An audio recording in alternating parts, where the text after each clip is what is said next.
My name is Dr. Trish Varner. Did you see me on the Tamron Hall Show? I had a few things to say about Jamal Bryant and the Karri Bryant dress situation. Y'all, as a matter of fact, I'm just going to drop it right here. Do I feel like that dress was appropriate?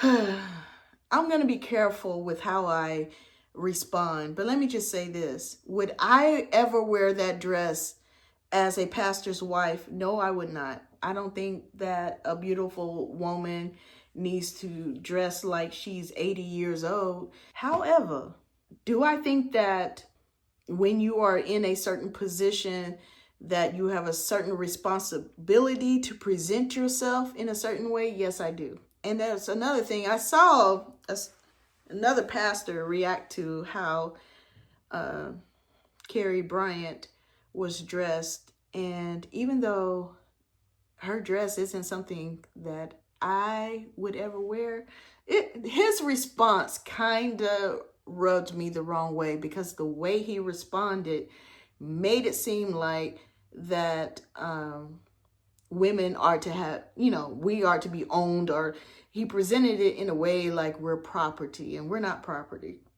And of course, when I filmed that video, I had no idea that I was going to be on the Tamron Hall Show. But you know what? My 14-year-old daughter, she said to me when she saw me come up on the screen, "Mom, you look good." And she doesn't just hand out compliments, let me tell you. She's very selective with her compliments. So if she thought I looked raggedy, she for sure would have told me. So I will clock it. You're probably tired of hearing about the dress. I'm about tired of hearing about it too. But I just want to respond to the Tamron Hall episode. Understanding, there was at least one bishop who said that I'm paraphrasing here because it's actually really hard to even say, but implied that you were treating her like a prostitute, essentially is what he said. Yeah, it was very painful.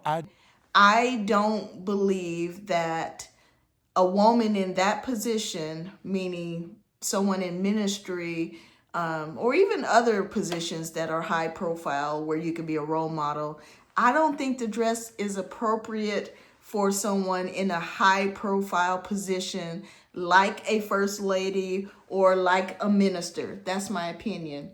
But I also mentioned in the video that I don't agree with pastors or bishops who are coming out and really calling, using bad names and to address the situation. I don't agree with them who are, maybe they didn't necessarily call her a $2 you-know-what, but that's how it feels. It feels like they addressed it to her, even though they say that they're addressing it to Jamal Bryant. Regardless, I don't agree with that either. I had a few people reply under my video, and you can never please everyone, right?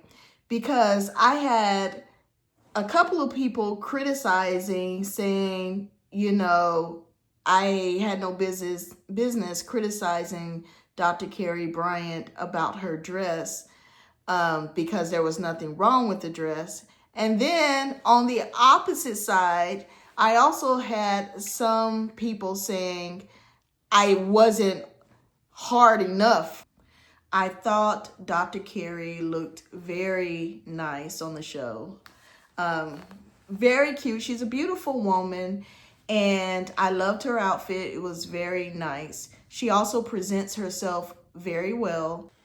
I also have a PhD, and I've been in ministry for several years, so I understand how a lot of judgment and criticism can come from other people when you're in that type of position, when you're in those type of roles as a leader. However, I still stand by what I said in my first video.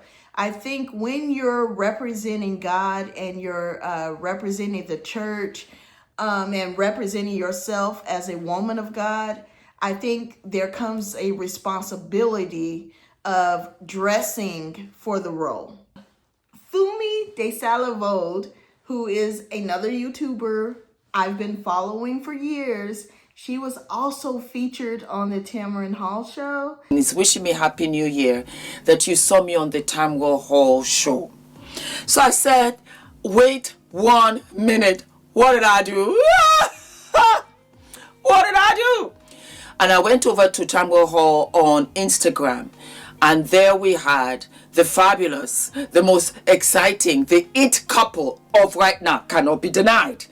And once I saw that, I'm like, how did I don't have numbers nearly as high as Fumi does. She's close to 900,000 followers. If you're not following her, go check her out. I absolutely love her channel. But the question became, I can see how Fumi caught their attention, but how did I catch their attention? And then you know what I was thinking?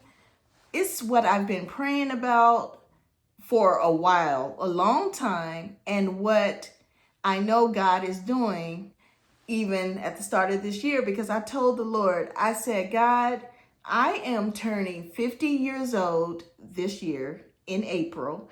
And Lord, I am not going to hold anything back. I am going to be bold. I'm going to move the way you want me to move. I'll speak on the things that you want me to speak on. And I said, Lord, whatever you want to do in me, let it be done.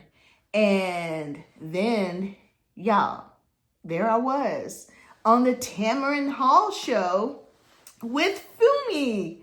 And that was so exciting for me. And I reached out to her and I said, you know what? We really need to do a collab.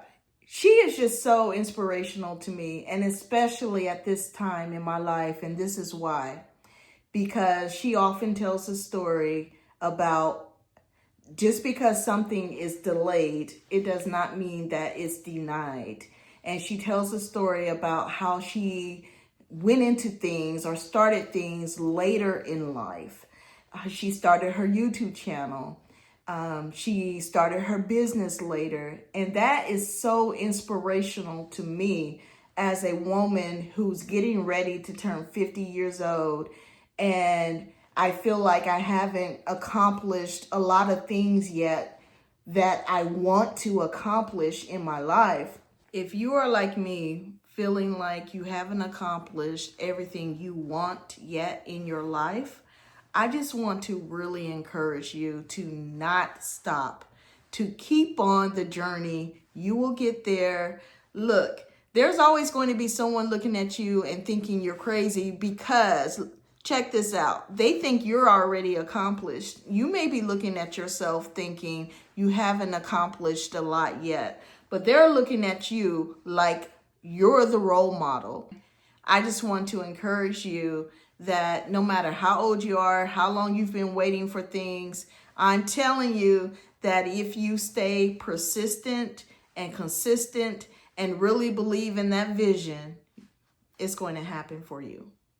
I totally agree, by the way, with Fumi and her analysis of the dress as well, because it does point to an area that just seems to be a little too risque for a pastor's wife or a minister or someone who is representing the church. Even Sherry Shepherd, who I also love, by the way, very hilarious woman, and she's very successful, of course, and she had her opinions on the dress, and likewise, she said that she didn't feel it was appropriate for the role. So, and I agree with that as well. I don't think just because someone disagrees with Pastor Jamal Bryant and Dr. Karri Bryant about whether the dress is appropriate or not, I don't think that makes them a hater. Listen, and that's all I'm going to say about that. Let's just put it like this. I wasn't even going to speak on the dress, but obviously God has some other plans, right? Because had I not spoken on the dress, I would not have been featured on the Tamron Hall Show. With that said, I'm ready to move on to talk about something else. And right after I hit stop on this video, I'm going to be filming a reaction to another YouTuber I came across this morning, and she mentioned that she was cutting her son's locks, and it was because she didn't want him to come across as a YN. I'll share more details in the video. I'll tell you about how I feel about that. And yeah, so stay tuned for that video. It's coming up soon, y'all. Go ahead and subscribe. And don't forget to like and share this video as well. And I will see you soon.